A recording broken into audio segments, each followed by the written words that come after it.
This book is all about crimes and investigations against the criminals. By reading this book we come across this point that how criminals do crimes without learning any clue behind them, but they can't flee from the police.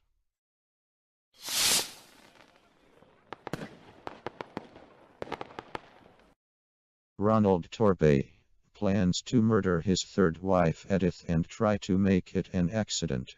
As has done with two previous wives, he lays a trap in bathroom to kill her. Edith knew about his deed and she become apprehensive. She alerts police and plans with police to arrest him.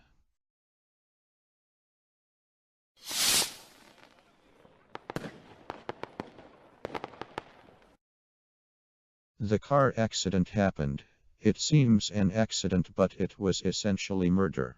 Kinsey Milhone, a private detective, witnessed an accident. She investigates and discovers the identity of the murderer.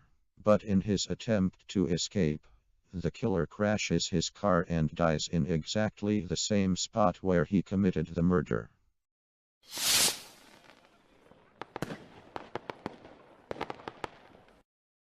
Humphrey Partridge pretends that he is living with his elderly mother so that people will leave him alone. The police believe he has murdered his mother for her money, and they arrest him, but they cannot find a body. He is released.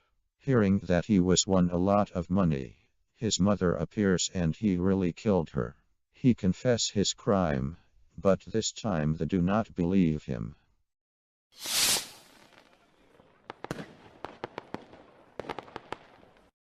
There was a swimming competition and someone tried to murder. Victoria was a private detective and witnessed a murder during swimming competition. She realizes that the intended victim was Alicia, an old friend of hers. Victoria investigates and discovers that Alicia's brother, Tom, was behind the attempt to kill her.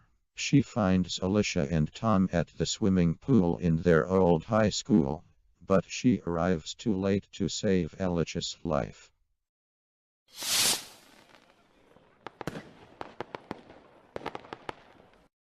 Edward Skipperton, a management consultant, has been forced by ill health to retire to the country. He tries, unsuccessfully, to persuade his neighbor, Peter Frosby, to sell him the fishing rights on the land next to his property. When Frosby's son, also called Peter, elopes with Skip's daughter, Skip murders Frosby and disguises the body as a scarecrow. Children celebrating Halloween discover the body, and Skip commits suicide.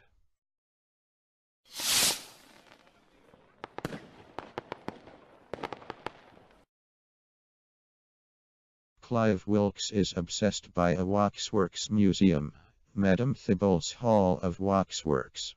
One night he hides in the museum and steals the necktie from the model of President Woodrow Wilson.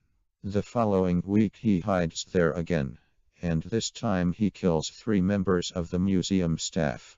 He confesses to the police, who do not believe him. So to make people take notice of him, he plans to kill a lot more people.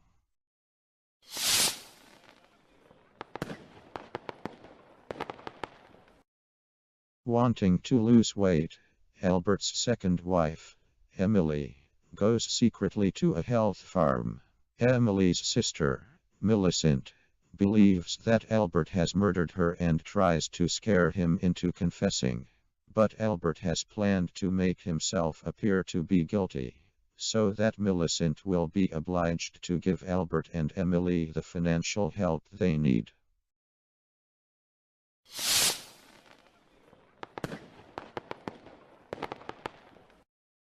This book is quite interesting.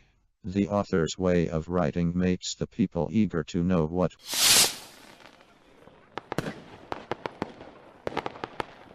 The soul of the story is totally crime.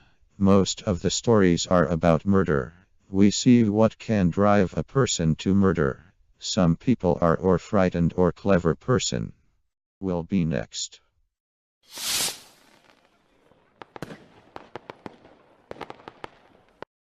This book is suggested to those people who love adventure and fond of reading thrilling stories, because in this book, the author kept so much suspense and written the stories in that way that they look real.